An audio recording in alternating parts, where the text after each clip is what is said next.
Tonight, a story you will see only on 10 TV. When Ohio Governor Mike DeWine leaves office next year, he will have pardoned more Ohioans with felony records than any governor before him.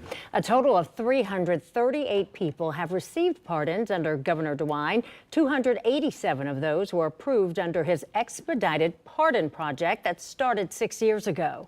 Only former Democrat Governor Ted Strickland came close to those numbers despite serving only 4 years. 10 TV's Kevin Lander sat down with those who received pardons and the governor to talk about what happens to his program when he leaves office.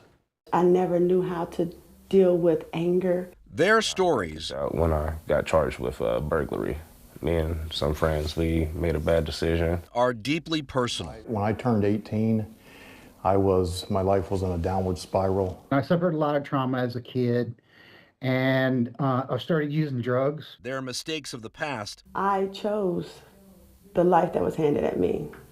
Drugs, alcohol, wickedness, destruction. Nearly derailed their futures. I did 2 years. They gave me 5 years probation. I decided one night to try to commit suicide by cop. I walked up to an officer while I was intoxicated and tried to take his gun. So I was in prison, I got on my knees and I was like, God, what do you want me to do? Their decisions left them with felony records. It haunted me for over 20 years. So this felony conviction was like a cloud over my life. that felony was inescapable. Yeah. They needed help. Do you feel redeemed? Yes, I do. And there it is. There it is, see. There it is. In February of 2024, Mike Justice received his official pardon, allowing him to move beyond his prison photo to become a parole officer. It was exhilarating. It was, I felt invigorated. He says it took several months to get approved. Michelle Orr says she waited 3 years. Without this program, where do you think you would be in life?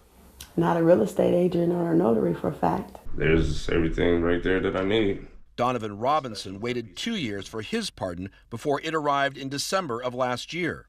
Just to have that barrier lifted is like basically a fresh breath of new beginnings. Every person we interviewed The state didn't send me no notification or anything. told us the same story.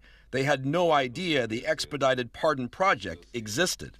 And then I'm Googling expungements and came across Mike DeWine's pardon project, and I was just like, well, what's this? Michelle Orr is calling on the state to create a notification program. Somebody should reach out to people to see when they hit that 10-year mark. Under the law, they must live crime-free for 10 years to apply for a pardon.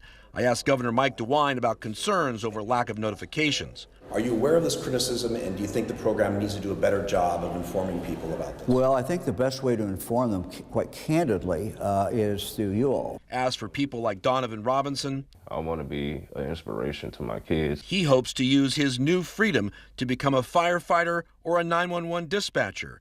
Chris Farrell's pardon gave him the opportunity to find a home.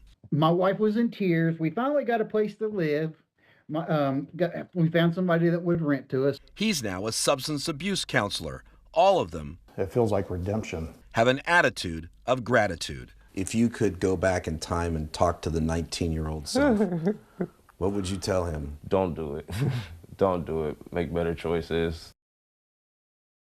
The expedited pardon project ends when Governor DeWine leaves office, so its future remains a bit unclear.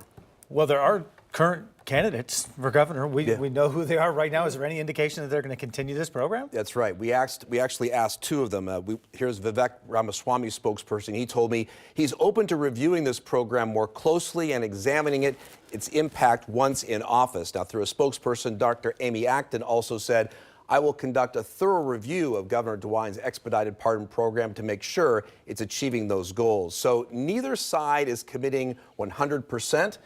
We also have other candidates that we spoke to, and you can read their comments on my webpage at 10tv.com.